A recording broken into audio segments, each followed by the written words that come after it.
What's going on, everybody? I'm Sure Ace, and today we're going to be talking about the NFL games. And real quick, we did have the TCU and Georgia championship game, and I don't follow college too much, but I did time in at halftime, and I seen that the score was 38-7, and I just was hearing the announcers talk about how TCU couldn't get anything going. Obviously, the score reflected that, and I don't really care who won the game, TCU or Georgia. It really didn't matter to me in any regard, but it just wasn't a good game, at least from a viewing experience. So for anybody that was, I guess, just watching it for a good game, or even a TCU fan, yeah, not a good experience. But there's next year. And if you're a Georgia fan, I guess it was really fun for you. 65-7 for the total end score. We have the NFL games, and I mean, overall, it kind of went how I expected to go. We had the Chiefs over the Raiders. We had the Jaguars over the Titans. We had the Steelers over the Browns, Bengals over the Ravens, and the Vikings over the Bears. With the Bills over the Patriots, it's kind of bummed me out. The Patriots did have a little bit of a chance. I had to go do some stuff, and when I came back, I seen the score of the Bills and Patriots game. I seen them marching down the field, and with 9 minutes left in the fourth quarter, and then Max Jones throws an interception. It was really, really degrading. I didn't tune in again. I already knew that was going to be the game. So really underwhelming there. Really hated that. But, you know, it is what it is. They have a lot of rebuilding that's going on with the Patriots team right now. And as much as I am a Bill Belichick fan, I don't really know why he's sticking with Mac Jones. I think you definitely got to let a quarterback develop. And I'm not saying Mac Jones is bad. And I know he probably still needs to step into that groove. And we have seen improvement from the last season. And we've also seen Bailey Zappi do good, and I thought there would be a little bit more conflict of who should be the starting quarterback between Bailey Zappi and Mac Jones, but obviously there hasn't been. And Bill seems to think that Mac Jones is the quarterback going forward, which who am I to go up against the hooded genius, right? So we have the Dolphins over the Jets. We had the Falcons over the Buccaneers, and both the Falcons and Buccaneers have not been playing that good either way. But the Buccaneers might have been just kind of sitting that one out. They kind of knew they could go to the playoffs, so they kind of just went through the motions and stuff like that. That could be definitely a deciding factor to why they lost the way they did against the Falcons. And I can see that going for some of these games as well, right? We have the Panthers over the Saints, 10-7. I did think that the Saints win over the Eagles last week was actually just the Eagles just kind of laying down. And obviously that proved with the Panthers and the Saints. Neither team put up a lot of scores with a 10-7 game, right? The one that kind of surprised me was the Colts and Texans. The Texans obviously did worse enough to want to get a really good draft pick. So you would think they would kind of try to sell that game and purposely lose that game. But obviously that didn't work out in their favor if they did. And Maybe they're so bad that even when they try to lose, they win, and it just completely went haywire on them. I don't know. But the Colts didn't do any better. We had the Cardinals and the 49ers. The 49ers took that one and just went with it and won. Again, that was kind of a given.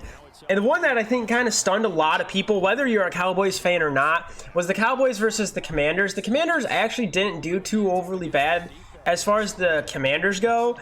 And they were kind of on a hot streak for a little bit, but it ended up just getting tapered off. And the Cowboys, I think they're doing very good on both sides of the football. Well, let me rephrase that. I think they're doing well on both sides of the football. And for some reason, they're losing some of these games they just shouldn't be losing. Like against the Jaguars, and then they get completely demolished by the Commanders by 20 points. But again, the Cowboys knew they were going to the playoffs, so again, they could have sandbagged that game a little bit. There's a lot of that I think goes on. In order to not get players injured for the postseason, or maybe they're just trying to do some other stuff, right? They just don't ever overexert yourself. We already know we made it into the postseason. That's more of a priority than trying to win against the Commanders game when it doesn't matter if we win or lose. Anyway, and then going for the Rams and Seahawks, that was a really close game. I was predicting personally that if the Seahawks won that game, that the Lions and Packers game was not going to be that great. And thankfully, I was wrong on that option. The Seahawks did end up winning that game, obviously, 19-16. And it would have been nice to see the Rams win just in general.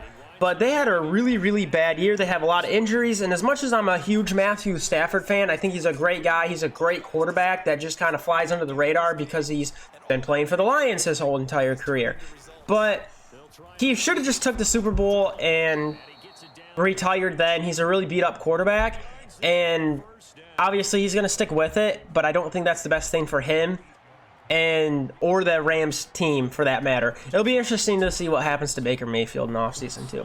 The Seahawks did really good for a short time. They're able to pull off a playoff berth, so that's really good on Geno Smith, candidate for the MVP as well. Who would have known that Geno Smith was going to be great this year and at least get to the playoffs?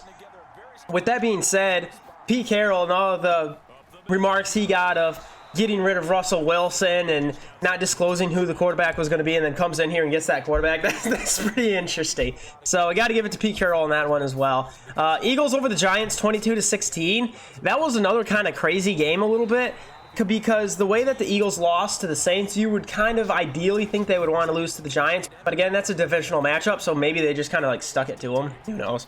Chargers and Broncos. The Broncos ended up winning against the Chargers, which is kind of degrading against the Chargers, but they did still make it to the playoffs, so maybe that was one of those games that could have been sandbagged a little bit. Judging by the score, I can't really say that was the case. The Broncos did have a very, very good defense this season.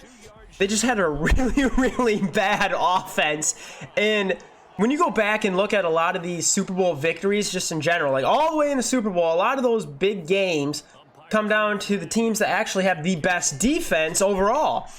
And all they need is at least a mediocre offense to just kind of take a little bit of weight off their shoulders. And it kind of got me thinking of, like, just imagine how bad that offense really is to have one of the best defense in the league right now and still not be able to produce anything playoff worthy. So at least they kind of finished strong. Hopefully they can build off that for next season.